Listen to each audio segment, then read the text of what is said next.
so much depression that people, I mean, it's a common trait. Like it's a common condition. Oh, he suffers from depression. Oh, she suffers from depression. Like, oh, he's got herpes, you know what I mean? It's like, it's a common thing. I've always wondered, or I've been wondering more and more recently. It really hit me when, have you ever seen Heinmo's Arctic Adventure? Mm-mm. It was one of the first Vice pieces that I ever saw. I think the first Vice piece I ever saw, in fact. No, the first one was David Cho looking for a dinosaur in the Amazon. Or was he in the Congo? I think he was in the Congo. David Cho's so fucking crazy. I love that guy. But he went to Africa. The guy's worth like $100 million. He went to Africa looking for a fucking dinosaur that definitely doesn't exist. But but Vice has done some awesome stuff. But one of the things they did that was really interesting was there's this guy. His name's Heinmo. I think that's how you say it. H-E-I-M. Here it is. Heinmo's Heinmo. I had an N in there, I think. Heinmo's Arctic Refuge. And this guy lives in this incredibly remote area of the Arctic National Wildlife Refuge in the Alaskan interior. And he lives in this really small log cabin, and he hunts and gathers. And that's all he does. And he's very smart. Like, he's not a dummy at all. And he's been up there. He lives with his wife, and he raised children up there. And it's really, really, there's some dark moments in there because they lived like this from the time, like, when they had children up there. And they lost their 2-year-old baby in a fucking canoe. Like, they tipped over in a canoe and lost their kid. And it's like, it's really intense when they revisit the site and leave flowers. And it was like 30 years ago. And they had several children since then, but this moment is still like this intense moment of loss for them where they lost their baby. But this fucking guy is very happy and very, very smart and very connected and very articulate. And he firmly believes that human beings, when we evolved and developed and we're hunter-gatherers, that there's a set of rewards. There's reward systems that are set up inside the human body, inside the very being that we embody, that don't get met in today's society. And that's one of the things that's causing depression. One of the things that's causing this funk that people are in is that we're living our lives, many of us at least, in these very unfulfilling ways, where you're going to this office with artificial light and you're doing something you don't want to do all day long, and then you get home and you're tired. And on top of that, you're eating shit.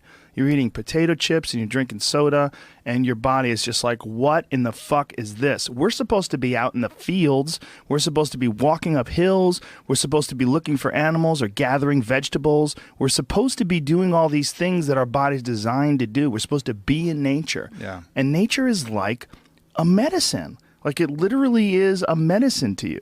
Like, people that go, you don't have to go hunting, you don't have to go fishing, just go fucking hike, man. Just go hike up to the top of a mountain and look out. You know, there's a reward that you get from that is intensely, like, soul-filling. There's, like, something about, like, when I was in Colorado, and there was this area of Boulder where you drive up one of these roads, and there was this area where you could park. And it was this incredible view, man. And these people just park and just go out there and just look. But you get there and you park and you go, fuck. Because you would see, you're literally seeing the Continental Divide.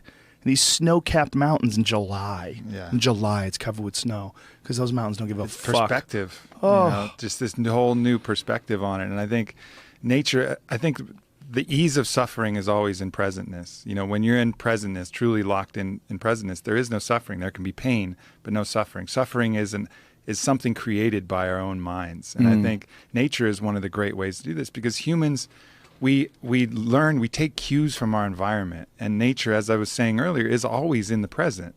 You know, there's this natural presentness of all the animals, everything around you. Whereas if you get around a bunch of people watching Housewives and stressed about this and popping pills, you're going to take on that energy too, and you're going to lose your presentness because of your surroundings. So it's like this ultimate regrounding tool where we get back to, present moment again. Yeah. You know, and that's such a fucking key element to human happiness. And I think the other key element is having something we're fighting for, you know, having a mission. I think we're all forces, and that force needs to have an effect, needs to have a reason that it's moving in a certain direction. And I think with all of our needs and all of our needs met, you know, where we don't have to hunt for food, we don't have to acquire everything, everything's relatively easy, and it's all about advancement and all this.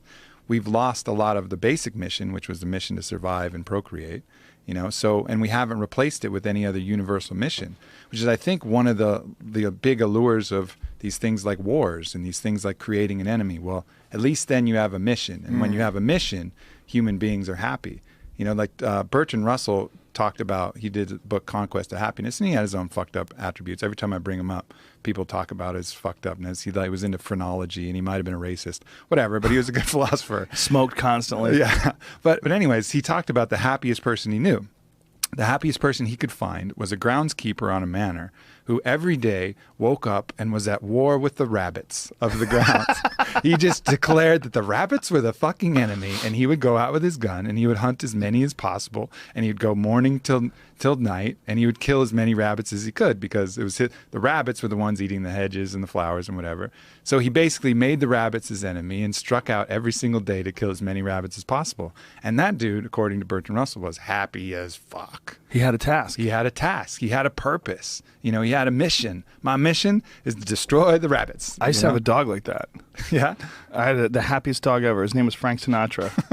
And he was a pit bull that all he lived for was killing lizards.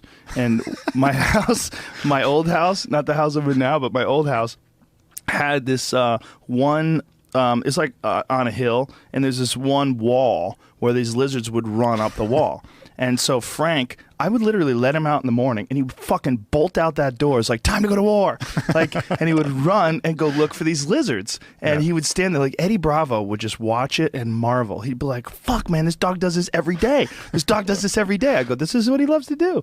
And he would go there, and he would have his paws on the wall, and he would, and he would go crazy, and he would jump up and try to grab a lizard, and occasionally he would get one. And he'd be like, fuck yeah. And he would get one, and he would go looking for another one. He would go, and it was a pretty big yard, so he would go wandering around the yard looking for anything else that fucked up, anything else that was slipping. There was constantly, unfortunately, twice I had to take him to the hospital because he got bit by rattlesnakes, because rattlesnakes were slipping too, apparently.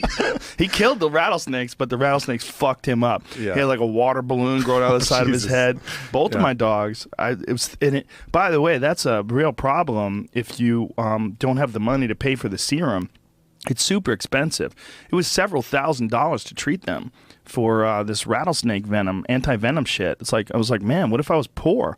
What if... that's a whole fucked up system. Like, they inject horses with the venom, and then they like get the antibodies from the horses. It's like this archaic system. I think my friend Donald Schultz is working on, he's a big snake handler guy.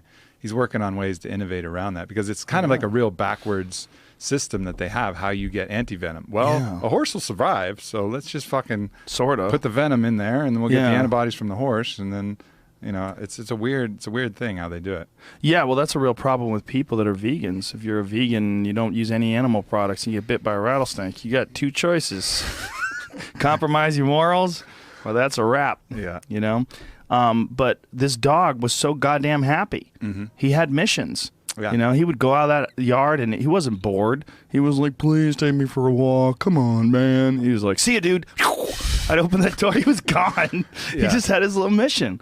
And I think you can see that in the people who are the most unhappy. They seem aimless. They're like, what am I here for? Why am I doing this? Nothing makes sense, you know. And I've even felt it in my own life when, you know, I know what my mission here is. My mission is to expand human consciousness, to help people be happy. Like, that's really what I find my greatest purpose in. But every once in a while, I'll get this kind of like fuck people attitude. Maybe someone said some fucked up shit, and I'm like, man, people fucking suck. Fuck people. And then at that point, that's when I'm actually depressed, you know, because I've lost my mission. Instead of having a mission like, yes, my mission is human consciousness, all of a sudden it's like, fuck people, fuck that mission. They'll figure it out. And then I'm depressed because I've lost my purpose. It's very hard to rise above, like, literally, when something like that happens and realize, like, oh, you're encountering one diseased individual. You got to look at the mass of humanity. Yeah. Like, when you encounter one diseased individual, it's so, like, this guy who shot up that nightclub in Orlando, you're looking at one diseased individual, and if you say, man, people fucking suck, look at what they did. Well, look at how many people that are responding with rainbows on their Twitter pages and love and all the best wishes to those folks that got killed and all their. I mean, I was looking at this guy's page who's an animal lover who was organizing people to go to the homes of the victims and see if they have pets that are trapped.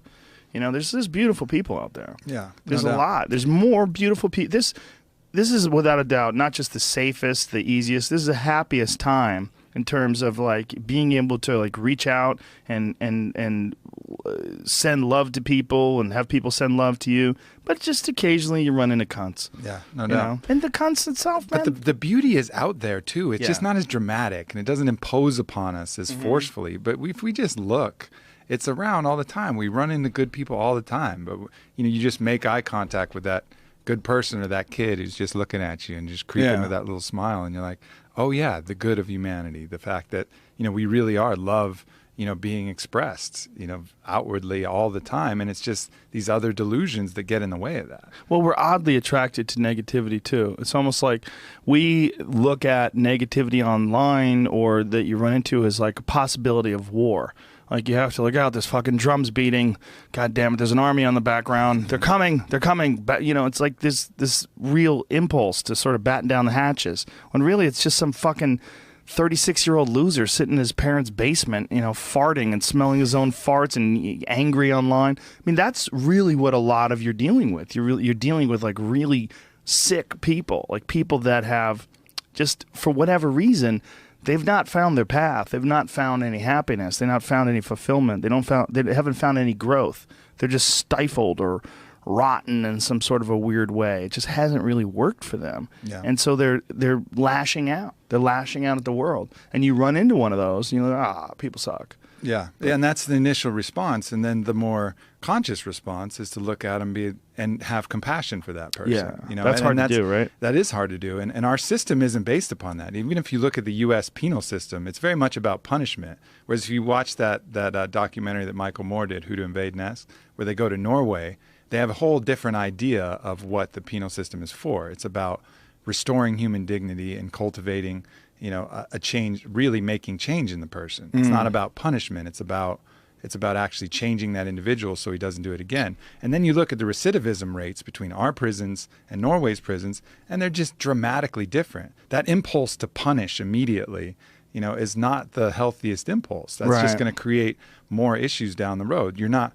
rehabilitating anybody. You're just taking even more broken people and putting them out in the world and hoping they're not going to do the broken things. Well, it's not going to fucking work. The right impulse is always that compassion and looking to see, as if that was you, how all of these fucked up elements of the world and choices. I'm not overriding the fact that they had choices in all this. They're not free of guilt. But look at that like this is the person that just made some bad choices and had some tough shit to deal with and couldn't overcome it. The resistance in the video game was higher than his skill set, and he wasn't able to choose to work and choose to the